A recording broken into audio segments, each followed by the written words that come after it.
Manual goalkeeping is a very powerful way of saving shots that otherwise would make you concede. Yet, I think many people are afraid of using it. Look no further. It's really easy. You got this. Trust me.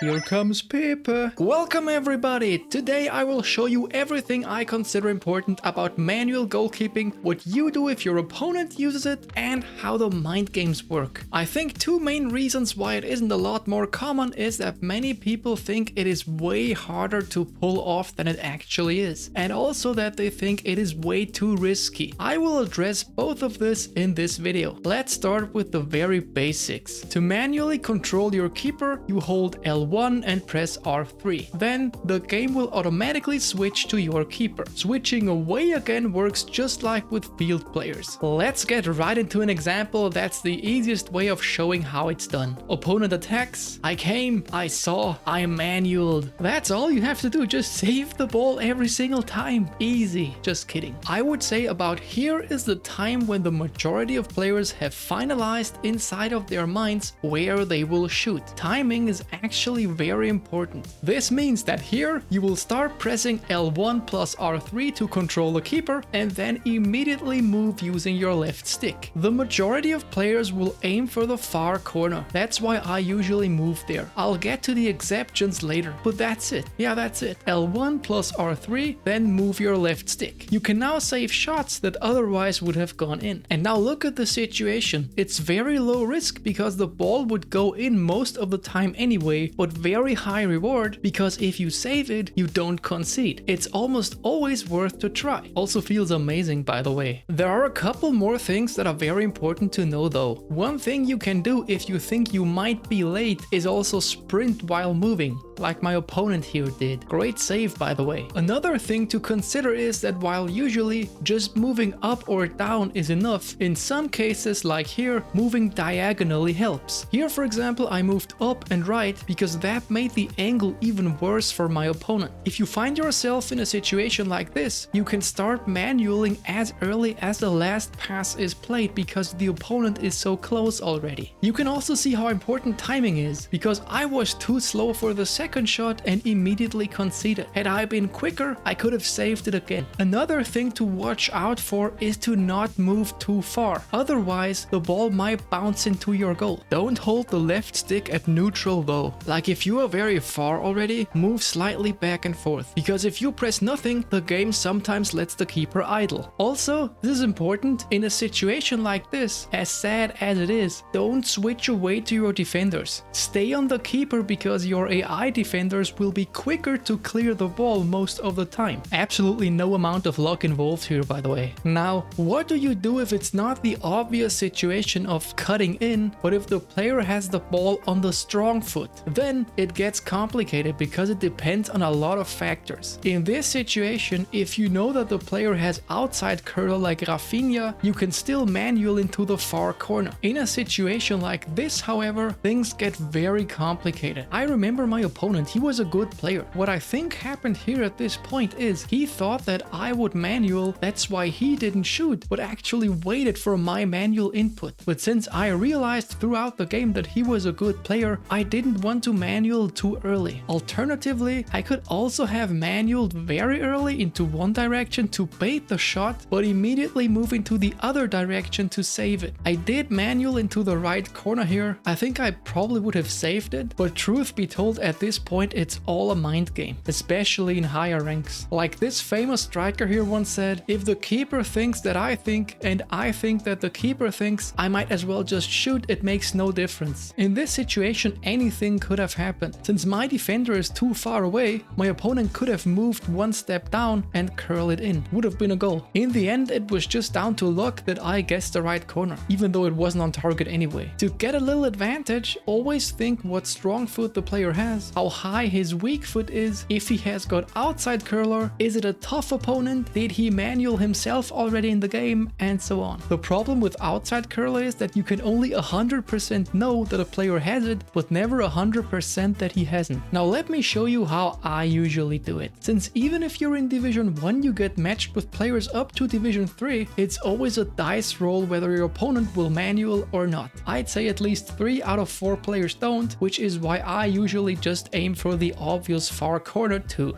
However, if something like this happens and I see my opponent does no manual goalkeeping like here, then I immediately heighten my senses for the rest of the game. We're still in the same game here. I'm on my way to the goal, but this time I stop sprinting and wait what the keeper does. Will he manual again? He did, and I just waited out and have an easy goal now. Same thing here.